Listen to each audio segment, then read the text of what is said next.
Hello students, welcome to my channel crack it English 2.0।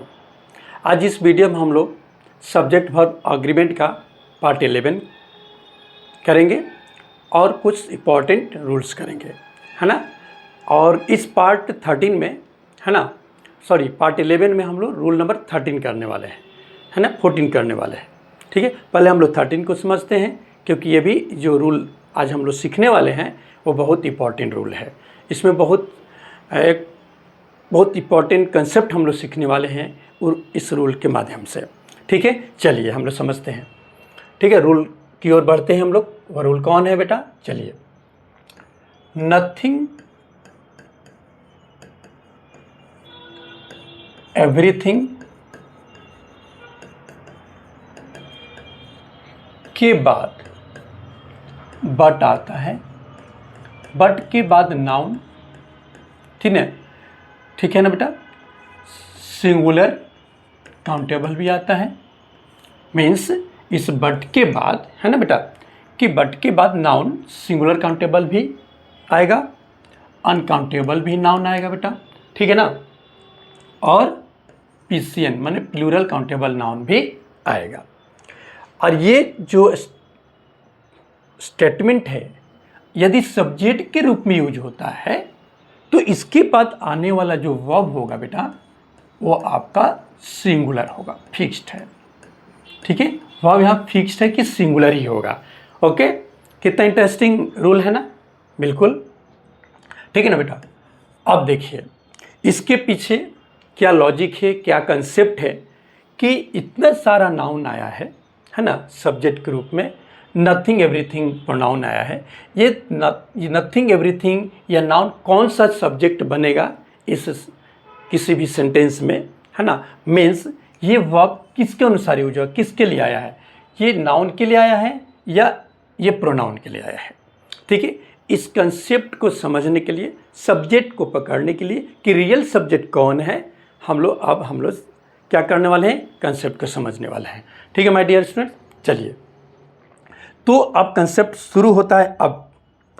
अब ये concept शुरू होता है, समझिएगा ध्यान से बेटा, एकदम बिल्कुल बहुत अच्छे समझना आप लोग, है ना। चलिए, तो ये बट जो आया है ना बेटा, प्रीपोजिशन के रूप में आया है। किस रूप में आया है? प्रीपोजिशन के रूप में, प्रीपोजिशन के रूप में। ठीक, तो प्रीपोजिशन का एक कंसेप्ट है, रूल है क्या, कि प्रीपोजिशन के बाद जो भी नाउन आता है ना, वो नाउन बेटा ना आपका ऑब्जेक्ट होता है। किस रूप में यूज होता है?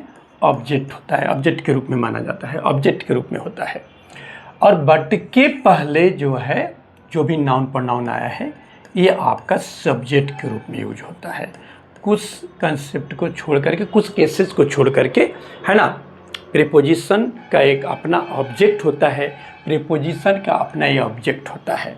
ठीक है, तो आप देखिए, जब ये प्रीपोजिशन के पहले सब्जेक्ट बताया जा रहा है कि जो भी नाउन प्रोनाउन आएगा, अभी प्रोनाउन है नथिंग एवरीथिंग, ये सब्जेक्ट है।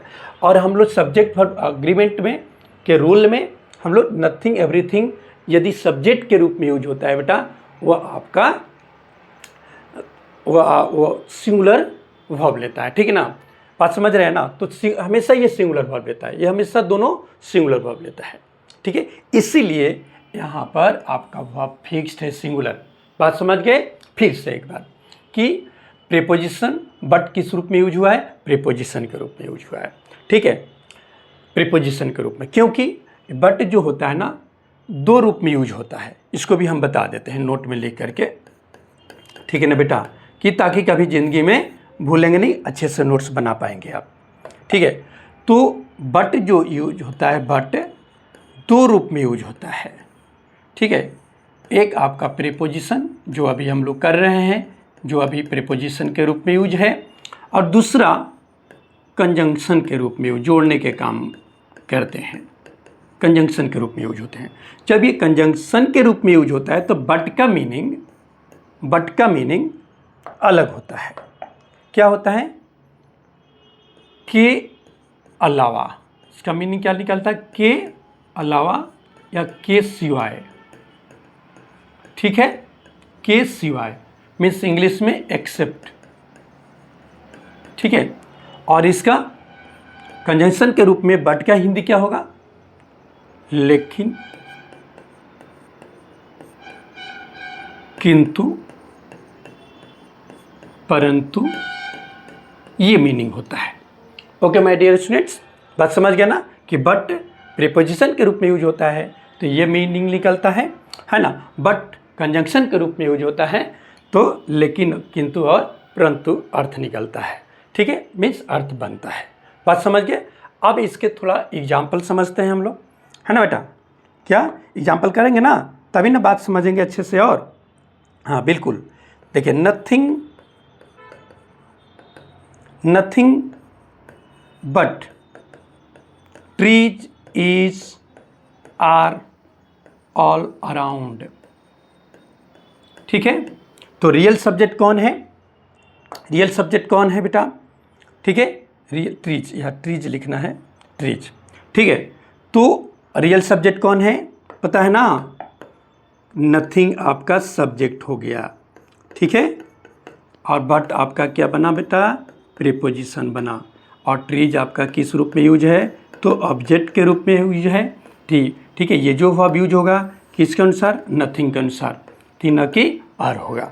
यानी कि ट्रीज दे करके टिक लगा दीजिएगा कि ट्रीज सब्जेक्ट प्लूरल है तो प्लूरल वर्ब यूज बिल्कुल नहीं करेंगे आप लोग ऐसे बेटा, क्योंकि बहुत अच्छे से आप लोग को ये कंसेप्ट बताए हैं, समझाए हैं। ठीक है, तो ये जो वर्ब यूज हुआ किसके अनुसार? ये जब वर्ब किसके अनुसार यूज हुआ बेटा? ये सब्जेक्ट के अनुसार। देखिए, हुआ कि नहीं?